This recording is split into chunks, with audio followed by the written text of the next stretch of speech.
नमस्कार, एक बार फिर आप सभी का स्वागत है। जम्मू कश्मीर में लोकतंत्र की हवा चल रही है और कल तक लोकतंत्र का बहिष्कार करने वाले संगठन और जमातें आज लोकतंत्र में शामिल हो रही हैं।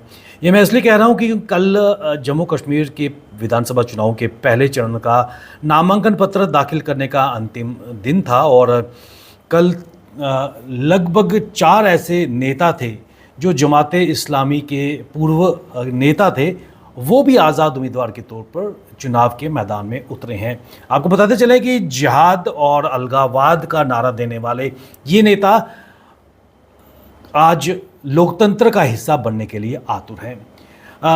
कल की जो अहम डेवलपमेंट हुई है उसके हिसाब से आपको बता दें कि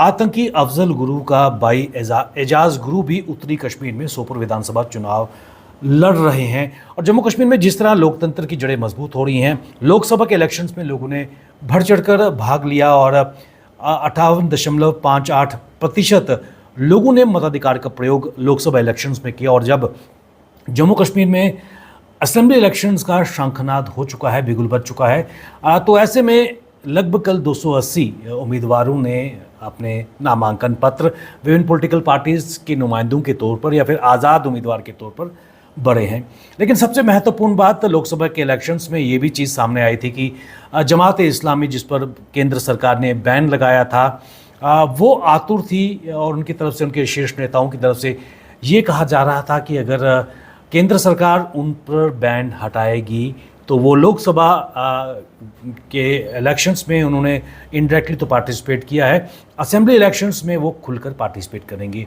लेकिन जिस तरह केंद्र सरकार ने जमाते इस्लामी पर बैन को नहीं हटाया बल्कि इसको एक्सटेंड कर दिया गया, तो कल जो जम्मू कश्मीर में 3 चरणों में मतदान होने जा रहे हैं, पहले चरण के नॉमिनेशन की कल अंतिम तिथि थी और यहाँ पर 370 के बाद जो राजनीतिक परिस्थितियाँ हैं उसमें बड़ा तेज़ी से बदलाव देखने को मिल रहा है। और जमाते इस्लामी के कई नेता लोकसभा के इलेक्शंस में मतदान के लिए वहाँ आए थे। आपको बताते चलें कि जमाते इस्लामी 1987 में चुनावी सियासत का हिस्सा रही हैं, लेकिन उसके बाद इसके चुनाव के बहिष्कार के अभियान लगातार चलाए जा रहे हैं। आपको बताते चलें कि कश्मीर में जो एक्टिव मिलिटेंसी थी और जो अलगाववादियों काम कर रहे थे उसमें से 95% जो कैडर था वो जमाते इस्लामी के ही हक में डायरेक्टली या इनडायरेक्टली काम कर रहे थे। और कई बार जमाते इस्लामी ने ये संकेत भी दिए कि अगर केंद्र की तरफ से उन पर बैन हटाया जाएगा तो वो लोकसभा के इलेक्शंस में पार्टिसिपेट भी कर सकते थे और असेंबली इलेक्शन में वो पार्टिसिपेट करते। और इसके बीच एक केंद्र और जमात के बीच एक बातचीत का सिलसिला भी शुरू हुआ था, लेकिन वो किसी पाए तकमीर तक नहीं पहुंचा। और यही कारण है कि जमात के कई नेता उन्होंने कल अपने नामांकन पत्र as an individual independent candidate के तौर पर दर्ज किए हैं। आपको बताते चलें कि 1987 के जो इलेक्शंस हुए थे, जमाते इस्लामी ने जम्मू कश्मीर के हर असेंबली सेगमेंट में पार्टिसिपेट किया था। और आपको आंकड़ों की अगर बात करें तो आंकड़ों में ये भी कहा गया है, बताया जा रहा है कि जम्मू कश्मीर में 1972 में जो विधानसभा चुनाव हुए थे उसमें जमाते इस्लामी के 22 कैंडिडेट थे, 5 में इनको जीत हासिल हुई थी। 1977 में 19 असेंबली कॉन्स्टिट्यूंसीज़ में जमाते इस्लामी के कैडर उतरे थे, 1 में जीत हासिल हुई थी। 1983 में 26 उम्मीदवार जमाते इस्लामी ने मैदान में उतारे थे और ये सभी चुनाव हारे थे।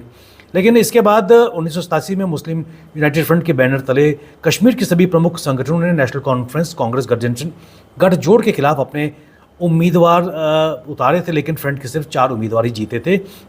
इनमें से 3 का ताल्लुक दक्षिणी कश्मीर से था।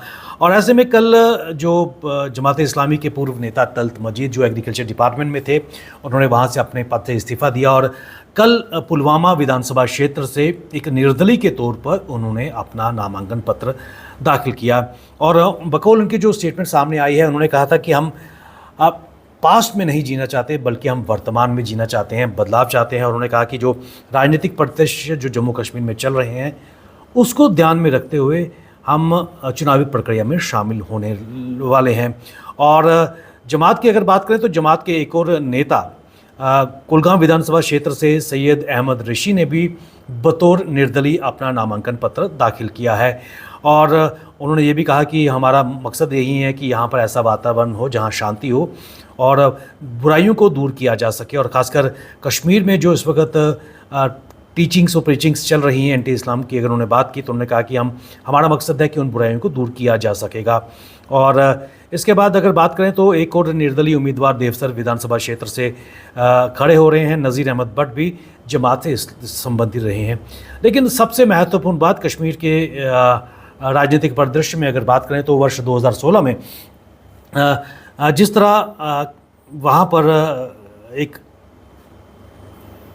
जो नेता थे जिनको आज़ादी चाचा के नाम से भी बड़े मशहूर थे, सर्जन बरकती इनका नाम है, और 2016 में शोपियां कुलगाम में जो हिंसक प्रदर्शन हुए थे उनमें इन्होंने इन हिंसक प्रदर्शनों को लीड किया था, आयोजित किया था और मुख्य भूमिका इन्हीं की थी।